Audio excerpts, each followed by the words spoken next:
नमो बुद्धाय, जय भीम साथियों। और कैसे आप सभी लोग? आशा करता हूँ आप सभी लोग अच्छे होंगे और आप लोग की पढ़ाई भी अच्छी चल रही होगी। जैसा कि आप सभी लोग जान रहे हैं कि हम लोग सीटेट के लिए कंटिन्यू हमारा क्लास चल रहा है, जिसमें हम लोग पैडागोजी कंप्लीट कर लिए हैं और ये हमारा ईवीएस चल रहा है। इन्वायरमेंट में हमारा ये लगभग आज ये तीसरा क्लास है। 2 क्लास हमने राज्य वाइज पढ़ लिया है। अगर उसको आप नहीं देखे तो पहले आप उसे देख लीजिएगा, ठीक है। और आज हम लोग पढ़ने वाले जानवरों के बारे में। हमने कल पढ़ा था कि किस किस राज्य में क्या क्या फेमस है, मतलब घर किस राज्य में किस हिसाब से घर बनाए जाते हैं, किस राज्य में कौन से गांव फेमस हैं, वहाँ का खाना। तो इसके बारे में कल हमने पूरा कंप्लीट बात कर लिया था। तो आज हमारा होने वाला है कि जानवर के बारे में, कि ईवीएस में जो 3-4 की बुक है उसमें जानवर के बारे में क्या कहा गया है, कौन से जानवर किसके लिए फेमस है, किस चीज़ के लिए जाने जाते हैं। तो आज हम लोग जानवर के बारे में पढ़ेंगे। इसके पहले अगर आप वीडियो नहीं देखे होंगे तो हिंदी का कंप्लीट शिक्षण है, ईवीएस का कंप्लीट शिक्षण है और मैथ का कंप्लीट शिक्षण और एनसीएफ, एनईपी, आरटी, ये कंप्लीट पूरा 39 वीडियो से 40 वीडियो लगभग है। उसमें और ज़्यादा बड़ा वीडियो नहीं भी है, 20 या 25 मिनट का वीडियो है। अब उसको चाहेंगे तो 2-4-6 दिन में कंप्लीट कर सकते हैं। तो चलिए ज़्यादा बात ना करते हुए आज की क्लास स्टार्ट करते हैं। आज हमारा होने वाला है सीटेट का, जिसमें हम जानवर के बारे में पढ़ने वाले हैं। जानवर क्या होते हैं भैया? देखिए, जानवरों के खाल जो ईवीएस में बात की गई, सब एनसीईआरटी की बात चल रही है। जो जानवरों के खाल मतलब जानवरों के ऊपर जो डिजाइन बने होते हैं, जो जानवर के ऊपर जो उसके डिजाइन बनते हैं वो उसके बालों की वजह से बनते हैं, ठीक है। तो जानवरों के खाल पर जो डिजाइन होते हैं वह उनके बालों के रंगों के कारण होते हैं या उनके बालों के कारण ही उनके क्या है, उनके बॉडी पे वो डिजाइन बनती है। और अगला हमारा क्या है कि दिन में जागने वाले जो जानवर दिन में जागते हैं, जो जानवर दिन में देखते हैं, वह ज़्यादातर रंगों को देख पाते हैं। ज़्यादा मतलब कंप्लीट सारे रंग को तो नहीं समझ पाते, लेकिन कुछ हद तक रंगों को देख पाते हैं। लेकिन जो रात में जागने वाले जानवर हैं वह बस केवल काली और सफ़ेद, कैसा भैया, काली और सफ़ेद। तो दिन में जागने वाले जानवर आमतौर पर कुछ ही रंग देख पाते हैं, जबकि रात में जागने वाले, कौन भैया, रात में जागने वाले जो जानवर हैं हर चीज़ को काली और सफ़ेद, हर चीज़ को काली और सफ़ेद, उनके जितने भी सारे ऑब्जेक्ट रात में दिखाई देते हैं उनको या तो क्या दिखाई देंगे, या तो सफ़ेद दिखाई देंगे या तो काली दिखाई देंगे, जो भी रात में जानवर जगते हैं। बहुत से जानवर कुछ खास मौसम में, मतलब कुछ जानवर ऐसे होते हैं जो खास मौसम में क्या है, खास मौसम में लंबी गहरी नींद में चले जाते हैं, जैसे छिपकली। और आप लोग देखेंगे एक और मेढक भी होता है, जो पीला वाला जो मेढक होते हैं, जब बरसात स्टार्ट होती है तो वो भी मेढक देखेंगे तो ठंडी और गर्मी में पता ही नहीं चलता कहाँ गायब हो जाते हैं, लेकिन जैसे ही बरसात होता है तो क्या होते हैं, वो बाहर निकल के आते हैं। ऐसे ही छिपकली है, ये क्या है, किसी मौसम में क्या है, ये लंबी गहरी नींद में चली जाती है। अगला पॉइंट हमारा क्या है कि जिन, ध्यान दीजिएगा, जिन जानवरों के बाहरी कान होते हैं, जिन जानवरों के बाहरी कान होते हैं और उसके बॉडी पे बाल होता है, मतलब उसके शरीर पे बाल होता है, वे जानवर क्या होते हैं, बच्चे देते हैं। वे जानवर क्या होते हैं, बच्चे देते हैं, या तो कह सकते हैं जो स्तनधारी जंतु होते हैं वो क्या होते हैं, बच्चे देते हैं। तो जिन जानवरों के बाहरी कान और शरीर पे बाल होते हैं वे बच्चे देते हैं, और जिनके शरीर पे बाहरी कान और बाल नहीं होते हैं वो क्या, जिनके बाहरी कान और शरीर पे बाल नहीं होते वो क्या देते हैं, अंडे देते हैं। तो 2 चीज़ें यहाँ से याद रखिएगा आप, जिन जानवरों के बाहरी कान और शरीर पे बाल नहीं होते वे अंडे देते हैं, और जिनके होते हैं वो क्या, बच्चे देते हैं। स्तनधारी की विशेषता क्या है कि स्तनधारी की विशेषता ये है कि इनके शरीर पे बाल और कान के मध्य, बाल शरीर पे होते हैं और इनके कान के मध्य 3 ग्रंथियाँ पाई जाती है, जिसे क्या बोलते हैं, मेलियन ग्रंथि, इनकस और स्टेपस। ये कान के मध्य भाग में 3 ग्रंथियाँ पाई जाती हैं जितने भी स्तनधारी जंतु होते हैं। अगला पॉइंट, कुछ प्रजातियों को छोड़कर लगभग सभी स्तनधारी जंतु क्या करते हैं, बच्चे देते हैं। हमने बताया ना कि जितने स्तनधारी जंतु होते हैं, ज़्यादातर स्तनधारी जंतु जो क्या होते हैं, बच्चे देते हैं, कुछ ही जानवरों को छोड़ के। अगला अब देखिए हम लोग पढ़ते हैं बाघ के बारे में। बाघ क्या कहता है, बाघ भैया जो है ना कि हमसे 6 गुना बेहतर देख सकता है। बाघ जो है हमसे कितना, 6 गुना बेहतर। ये कह सकते हैं कि जो बाघ है वो मानव से लगभग 6 गुना बेहतर देख सकता है। और जो बाघ की मूंछ होती है, जो बाघ की मूछें होती हैं वो मूछों से क्या करता है, हवा का पता लगा लेते हैं। हवा में हुए कंपन, जो मूछ होती है ना, तो मूछें जो है कि हवा में हुए कंपन को भाप लेती है, जिससे वे उसे शिकार का सही स्थिति या सटीक पता लगा सके। तो ये कह सकते हैं कि जो बाघ की मूछ होती है ये हवा की गति को पहचान लेता है और इसी के कारण क्या है, किसी अपने शिकार की स्थिति का क्या वो पता लगा लेता है। अगला पॉइंट, और इससे अंधेरे में रास्ता ढूंढ लेता है, और रास्ता भी अंधेरे में क्या करता है, ढूंढ लेता है। बाघ अपने इलाके में मूत्र करके अपनी गंध छोड़ता है। ये क्या करता है, अपने इलाके में मूत्र करके क्या करता है, गंध छोड़ता है। और ताकि इसलिए गंध छोड़ता है ताकि दूसरे बाघ अगर उस एरिया में आए तो उसकी गंध को सूंघ के पहचान के उस एरिया में जाना है कि नहीं जाना है वो स्वयं अपना फैसला खुद से करेगा। तो बाघ जो है मूत्र से कह सकते हैं, बाघ जो है मूत्र करके अपना एरिया क्या करते हैं, बाधित करते हैं, ताकि दूसरे बाघ उस एरिया में ना आ सकें। अगर दूसरे बाघ को उस एरिया में आना है तो उसकी मर्जी, वो आना चाहे तो ठीक ठीक, नहीं आना चाहे तो कोई बात नहीं, लेकिन वो गंध से पहचान लेगा कि नहीं ये एरिया किसी और का है। अगला हमारा है, बाघ मौके के अनुसार अपनी आवाज़ बदलता रहता है। बाघ क्या करता है, मौके के अनुसार अपनी आवाज़ को क्या है, बदलता रहता है, आवाज़ को बदलता रहता है। बाघ जो है कि भैया जब गरजता है ना तो बाघ का गरजना 3 किलोमीटर दूर तक सुना जाता है। 3 किलोमीटर दूर तक सुनाई देता है बाघ का गरजना, सुना जा सकता है। और क्या कह रहा है, बाघ के दोनों कान, बाघ के जो दोनों बाहरी कान, जो बाहर की आवाज़ को बाघ के जो 2 कान होते हैं वो बाहर की आवाज़ों को इकट्ठा करने के लिए अलग अलग दिशा में वो क्या करते हैं, बहुत ज़्यादा घूम जाते हैं। वो क्या अलग अलग दिशा में, मतलब आवाज़ को सुनने के लिए, आवाज़ को इकट्ठा करने के लिए कभी कभी अलग अलग दिशा में पूरी तरह से क्या है उसके कान जो है घूम जाते हैं। ये तो हो गया हमारा बाघ और जानवर के बारे में। अब चलते हैं सलाद के बारे में देख लेते हैं, हाथी के बारे में देख लेते हैं, सबको एक एक करके बारी बारी से देखते हैं। आइए आगे देखते हैं सलाद के बारे में, सलाद और हाथी।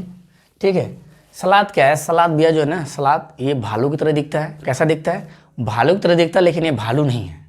सलाद जो है भालू की तरह दिखता है लेकिन भालू नहीं है, याद रखिएगा, भालू की तरह दिखता है लेकिन भालू नहीं है। ये पेड़ से लटक के लगभग 17 घंटे सोता है। पेड़ से लटक के लगभग ये 17 घंटे उल्टा लटक के सोता रहता है। और दिन में हफ्ते में लगभग एक हफ्ते में बस एक बार पेड़ से नीचे उतरता है शौच करने के लिए। आइए देख लेते हैं इंपॉर्टेंट पॉइंट इसमें क्या क्या है। भालू की तरह दिखता है लेकिन भालू से अलग है। और ये दिन में करीब 17 घंटे पेड़ों पर उल्टा लटक कर सोता है। अगला क्या कर रहा है कि 40 वर्ष के अपने जीवन में लगभग 8 पेड़ पे घूमता है, मतलब 5 साल एक पेड़ पे रहता है। 40 साल में केवल 8 पेड़ों पे निवास करता है, तो लगभग 5 साल में 5 साल एक पेड़ पे रहता है। और जिस पेड़ पे रहता है उसी की पत्ती को खाकर क्या करता है, वो अपना पेट भरता है। और ये सप्ताह में पेड़ से एक बार ही शौच के लिए नीचे उतरते हैं, और जिस पेड़ पे रहते हैं उसी की पत्तियां खाकर अपना पेट भरते हैं। तो बात समझ गई, सलाद भालू की तरह दिखने वाला है लेकिन भालू नहीं है। ये 17 घंटे पेड़ से उल्टा लटक कर सोता है, मतलब पेड़ पे उल्टा लटक कर 17 घंटे सोता है।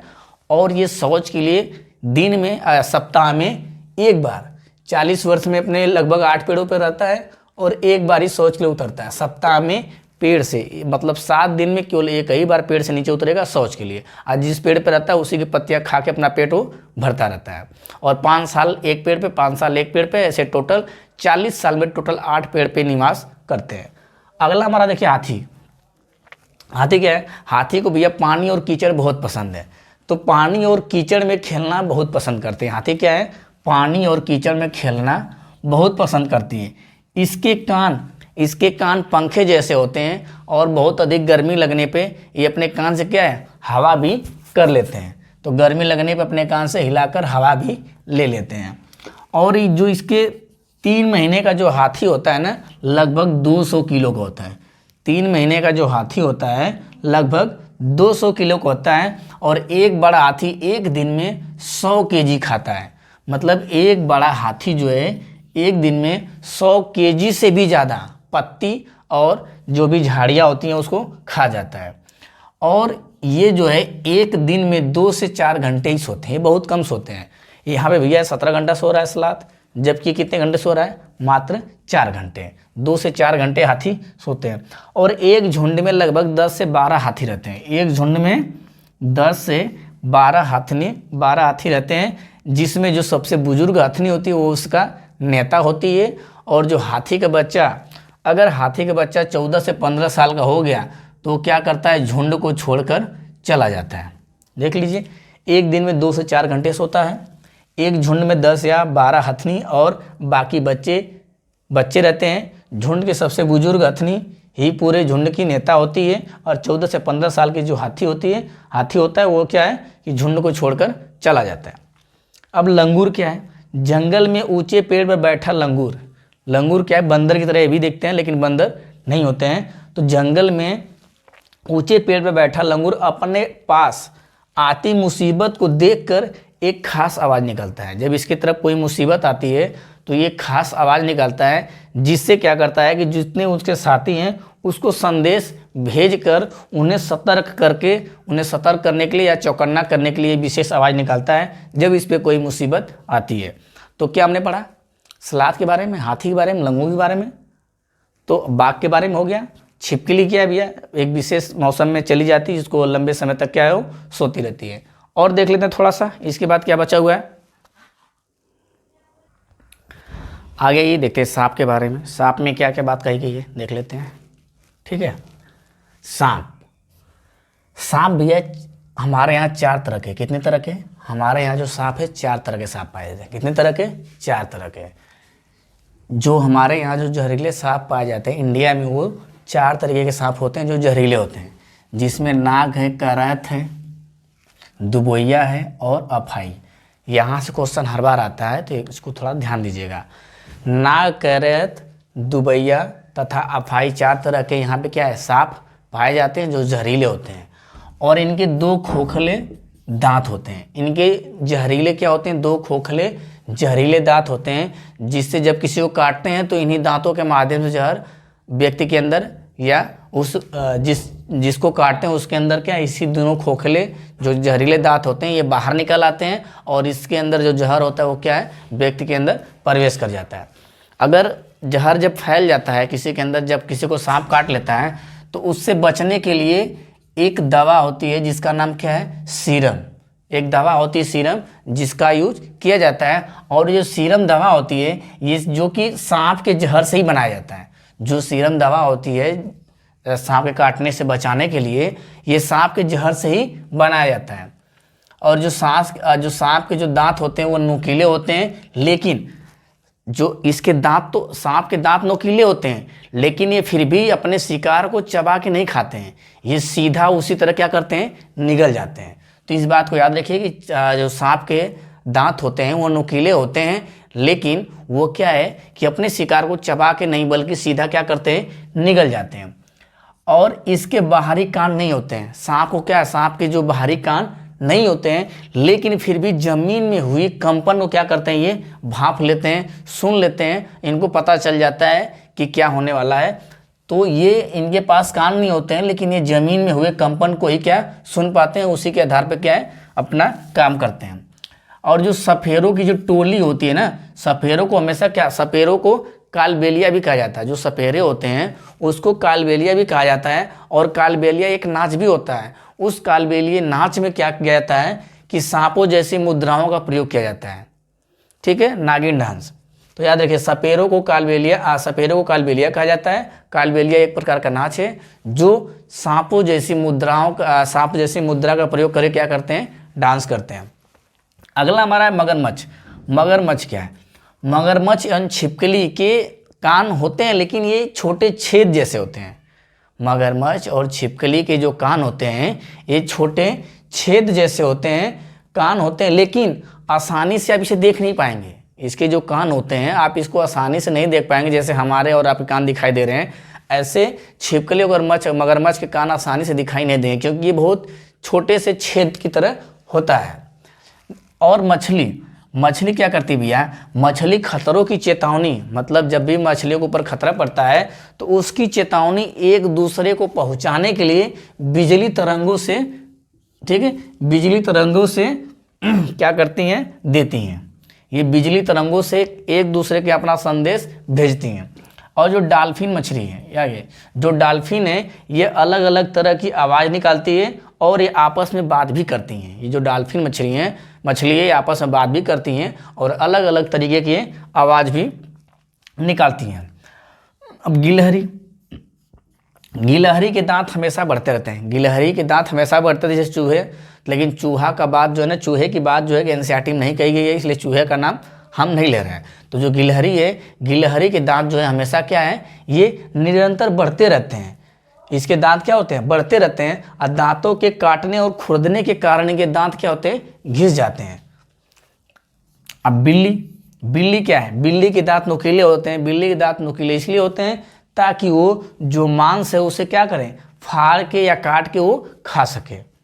ठीक है, तो फाड़ के और चीर के खाने के काम आते हैं बिल्ली के जो नुकीले दांत होते हैं। गाय के आगे जो दांत होते हैं वो पत्तों को काटने के लिए होते हैं, और जो पीछे के दांत होते हैं जो चपटे टाइप बड़े होते हैं वो घास को क्या करते हैं, घास को चबाने के लिए होते हैं। गाय के जो आगे जो दांत होता है वो बस पत्तों को काटने के लिए यूज किया जाता है। जो इसके पीछे जो जबड़े में दांत होते हैं जो चपटे होते हैं, बड़े होते हैं, ये घास को क्या करता है, चबाने का काम करता है। आप देख लेते हैं भैया कुत्ता जो है कि कुत्तों की गलियों में अपनी अपनी जगह बटी हुई होती है। एक कुत्ता दूसरे कुत्ते के मल मूत्र की गंध से जान लेता है कि हमारे इलाके में कोई दूसरा कुत्ता आया है कि नहीं। जैसे हमने बाघ के बारे में बताया, तो बाघ क्या करता है, बाघ का गुरुजना 3 किलोमीटर दूर तक सुनाई देता है, लेकिन वो भी क्या करता है, मूत्र से अपना एरिया बाधित करता है। दूसरा बाघ अगर उस एरिया में आता है तो उसको पता चल जाता है मूत्र से, तो उसकी इच्छा है कि वो उस एरिया में आए या ना आए। तो ये थे टोटल हमारे जानवर, और 2 जानवर और बचे, उसके बारे में भी हम चर्चा कर लेते हैं थोड़ा सा, फिर ये हमारा कंप्लीट हो जाएगा जानवरों के बारे में।